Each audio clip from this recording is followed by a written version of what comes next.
Okay, in this video I will show the Assert security action.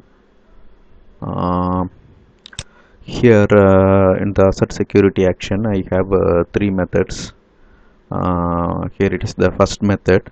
In the first method I am having security permission, environment permission, which is denied for username as well as a settest environment variable.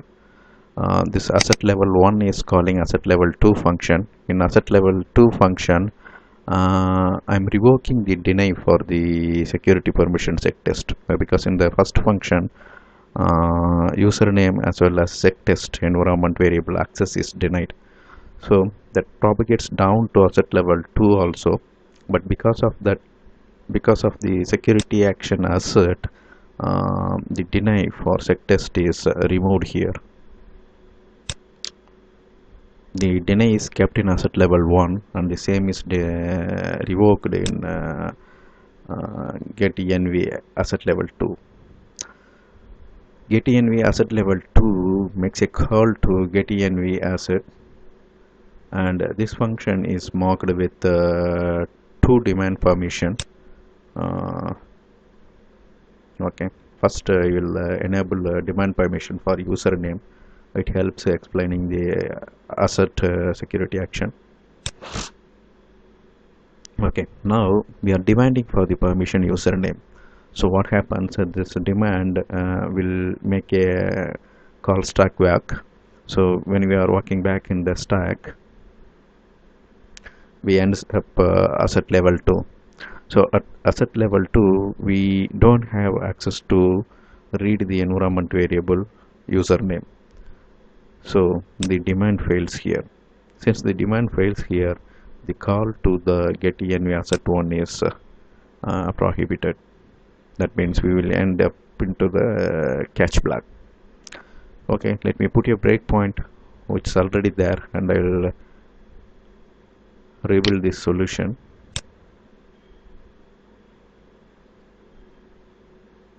Rebuild is succeeded, so I will start the solution.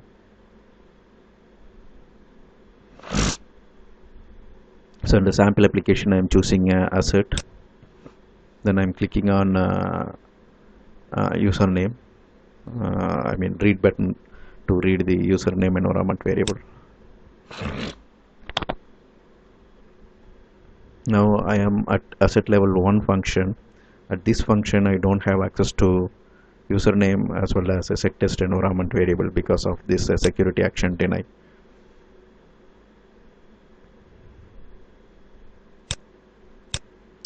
So now I will step into it. Here the deny for username is revoked. Settest is revoked.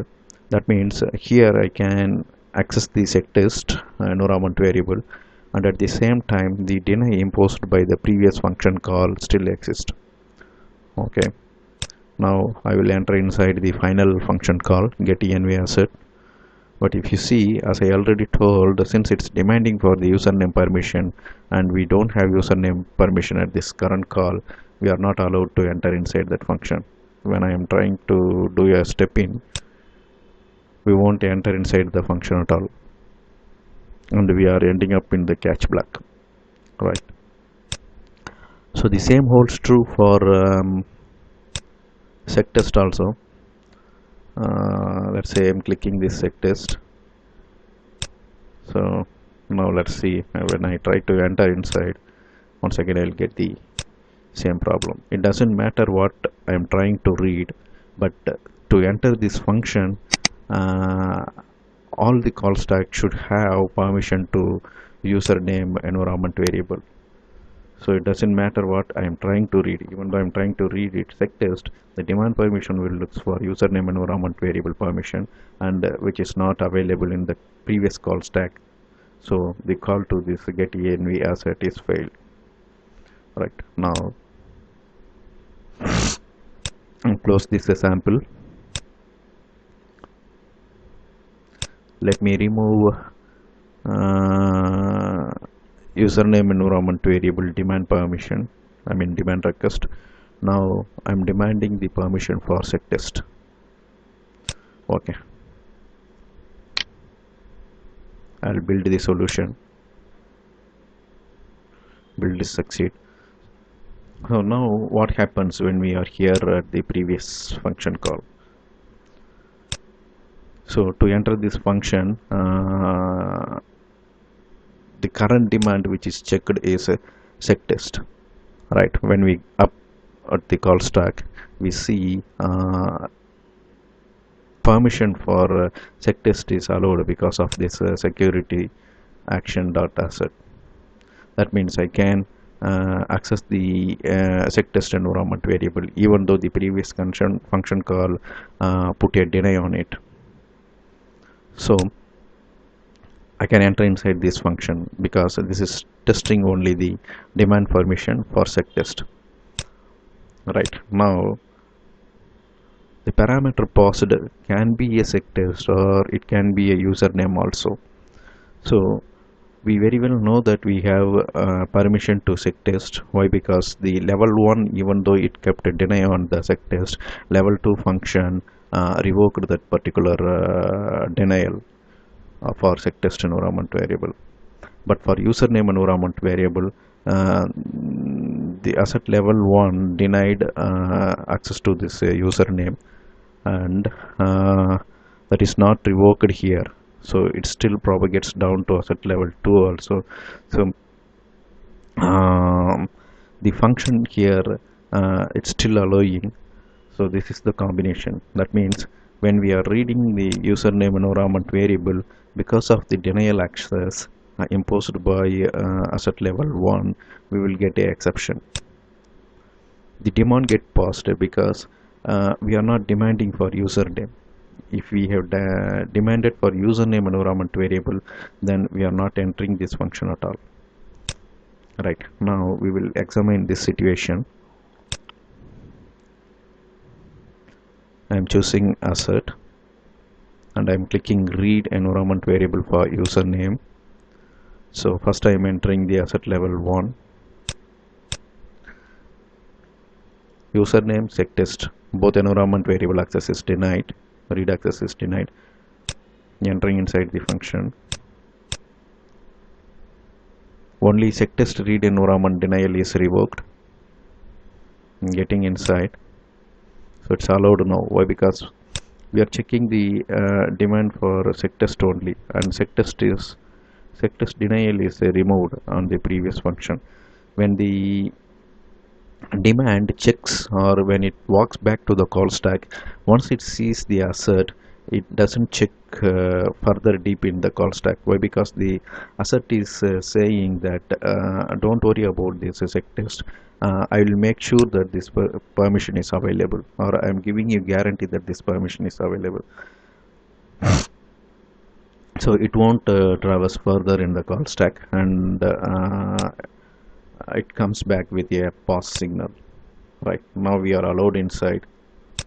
We are coming here.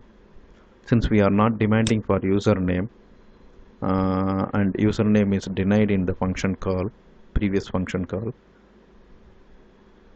asset level 1 denies it, it propagates down to asset level 2, and get env asset is allowed because we are demanding only the sec test, and at runtime situation we get an exception. Why? Because it is denied.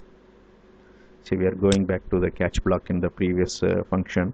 Because of exception bubbling, there is no try catch on this particular function, so it bubbles back in the call stack, and since there is a try catch, I can test there. So that's all the case here. Now let me read the sec test environment variable and see what happens. Here both username sec test is denied. Entering inside, sec test denial is revoked, username deny still exists, so I'm making an entry. This entry also succeeds. Why? Because it is checking only the sec test environment variable under demand permission, under demand action. So now when I try to read, there is no barrier for it. Why? Because even though asset level 1 denied the sec test read, it is revoked in the next call level, and since we are coming here, we can able to read, right? That's all on the asset security action. So in this sample we saw demand security action, deny security action, permit only, link demand, inheritance demand, and asset. All we saw in this article. Um, but I would suggest you do further exploration, because there are a lot of combination that arises here that can be learned by doing a lot of exercise yourself.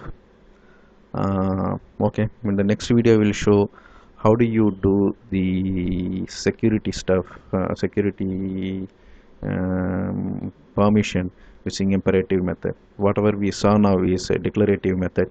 All we used is attributes to put a secured application. That's all in this video. Bye for now.